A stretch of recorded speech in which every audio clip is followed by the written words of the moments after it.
देख रहे हो कृष्ण, कितना प्रयास कर रहा है तुम जैसा बनने का।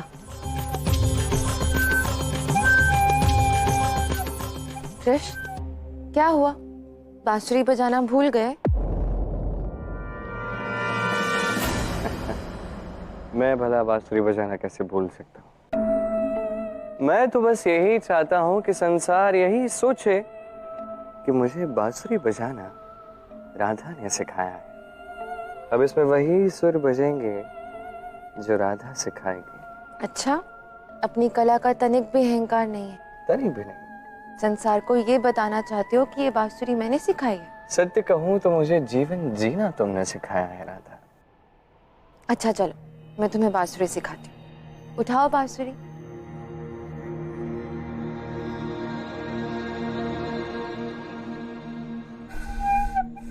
रुको, मैं बजाती हूँ, ध्यान से देखना और वैसे ही बजाना।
अब क्या कपटा सुर की बांसुरी का ये अशुद्ध स्वर सुनकर भी मौन ही रहोगे तुम? कल नहीं तो मैं तो केवल राधा के स्वर सुन रहा हूँ।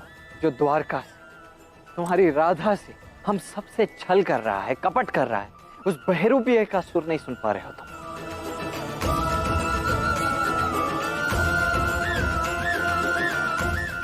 राधा के अतिरिक्त मेरा ध्यान किसी और पर जाता ही कहाँ है। और उसी राधा को इस कपटा सुर के असुरक्षित हाथों में छोड़ाए हो तुम। मैं तुमसे अत्यंत रुष्ट हूं ना। अपने दाऊ को बताना तक उचित नहीं समझा ना तुमने। इतना सब कुछ हो गया और रातों रात न जाने कहां लुप्त हो जाते हो तुम। उसके पश्चात कोई बहरूपिया तुम्हारा रूप धारण करके द्वारका पर शासन करता है, तुम्हारे दाऊ को छलता है, और तुम मौन रहते हो फिर भी। क्या करूं देव, ये राधा की अब तक की सबसे बड़ी परीक्षा थी, इसलिए मैं कुछ कर नहीं पाया। और वैसे भी जिसे सत्य जानना है उसे स्वयं सत्य जानना चाहिए, कृष्ण से नहीं। किंतु कान्हा,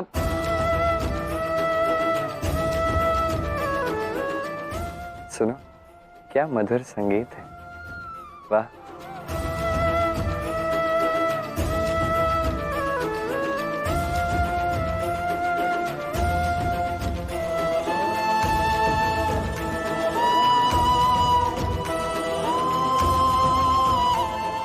वाह, राधा और कपटा सुर के सुर एक हो रहे हैं और तुम इसकी प्रशंसा कर रहे हो का? सुर ही तो एक हो रहा है ना, उससे क्या अंतर पड़ेगा। उसमें भाव, उनके विचार और उनके लक्ष्य तो भिन्न है। किंतु तुम इन सब की अनुमति कैसे दे सकते हो?